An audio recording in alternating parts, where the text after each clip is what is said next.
Bergaon block बीएसयूआ सोमखोर मिथिंगा दानाय आरो आबहावा रैखाथिनि थाखाय 2000 बिफां फुलि गायदों। मुलुगनां आबहावा सानखौ लोब्बा लानानै आबहावा रैखाथि आरो सोमखोर मिथिंगा दानायनि नोजोरजों दिनै बेरगाव ब्लक बीएसयूआ बीटीसीनि 32 नं बेरगाव बियाबनि दाब दाब ओनसोलफोराव बिफां फुलि गथायदों। दिनैनि आबहावा सानाव बिफां फुलि गायनाय हाबाफारिखौ डिमाकुसि आदर्श देहा फाहामसालियाव बेखेवनानै होयो आसाम आयेन आफादनि 45 नं बेरगाव बियाबनि एमएलए महेश्वर बर'आ। लोगोसेयैनो बाहागो लायो पश्चिम पटला भेटेनारिनि डक्टर लेउस्मिता बरग'हाया। खौरांनि गेजेरजों बेरगाव ब्लक बीएसयूनि आफादगिरि कृन्जय बर'आ एरैबायदि फोरमायदों दि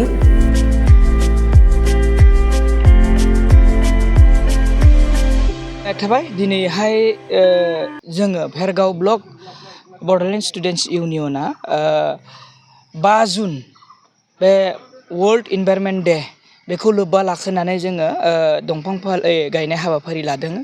बेयावहाय जोङो जिहेतु जों बयबो मिथियो भेरगाव ओनसोलाव गासै 14था माने 14था प्राइमारि दङ। बेयावहाय जोङो गासै 2000 दंफांसा गायनाय जादों।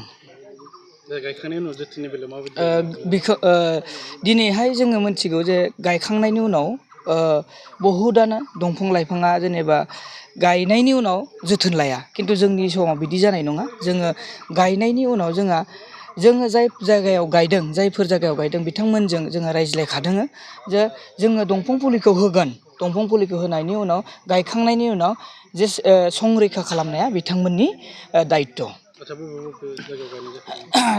दायो जोङो गिबियावनो जोङो डिमाकुसि मडेल हस्पिटाल बेयावहाय जोङो गायनाय जादों आरो जोंहा गायगिरि हिसाबै 45 नं भेरगाव बियाबनि बिधान सभा बियाबनि मानगोनां एमएलए महेश्वर बर' सारा बाहागो लादों आरो बिथांनि आखाइजोंनो जोङो गायजेनदों। बिनि उनाव जोङो भेरगाव पिएस गोदानै दाजानाय पिएस पुलिस स्टेसन बेयावहाय गायनाय जादों। लोगोसेनो खाग्राबारि बाथौ आन्सलिक थानसालि बेयावहायबो जों गायदों। लोगोसे मोनफ्रोमबो भिसिडिसि मोनफ्रोमबो प्राइमारियाव जोङो बिथोन हरदों। 100था जोङो दंफां फुलि हरनाय जादों। बेयावहाय जोङो बेखौनो बुंदों जे नोंथांमोना जाय सामाजिक जायगा दङ, माने सामाजिक जायगा माने मन्दिर, मस्जिद, स्कुल, कलेज, बिब्दिनो भेटेनारियानो जा, हस्पिटालानो जा बा अंगनबादियानो जा, बेफोरबायदि मोनफ्रोमबो जायगायाव जोङो सामाजिक जायगाफ्राव गायनायनि बिथोनखौ हरदों। পোনপ্ৰথমে নমস্কাৰ জনাইছোঁ। আজি বিশ্ব পৰিৱেশ দিৱসৰ দিনা বড়োলেণ্ড ষ্টুডেণ্টছ ইউনিয়নে আমাৰ এই প্ৰতিষ্ঠানটোক তেওঁলোকে নিৰ্বাচিত কৰাৰ বাবে গছপুলি ৰোপণৰ বাবে তেওঁলোকক মই অশেষ ধন্যবাদ জনাইছোঁ। তেওঁলোকে গছপুলি ৰোৱাৰ যি এটা সুন্দৰ এটা পদক্ষেপ হাতত দাঙি আগবঢ়াই লৈছে, সেয়া অতি প্ৰশংসনীয় বুলি মই ক'ম।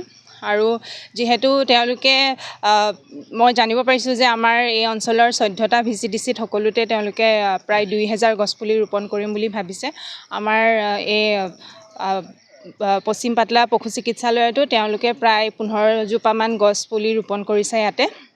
পৰৱৰ্তী পৰ্যায়ত আজিতো তেওঁলোকে অকল গছপুলি ৰোপণহে কৰিলে, ইয়াৰ পিছৰ পৰ্যায়ত গছপুলিখিনি জীয়াই ৰাখি সেইখিনিয়ে ভালদৰে আমি তাৰ যত্ন লৈ সেইখিনি ডাঙৰ কৰিবলৈ আমি আজি এই বিশ্ব পৰিৱেশ দিৱসৰ দিনাই প্ৰতিজ্ঞাবদ্ধ হৈছোঁ বুলি মই জনাইছোঁ।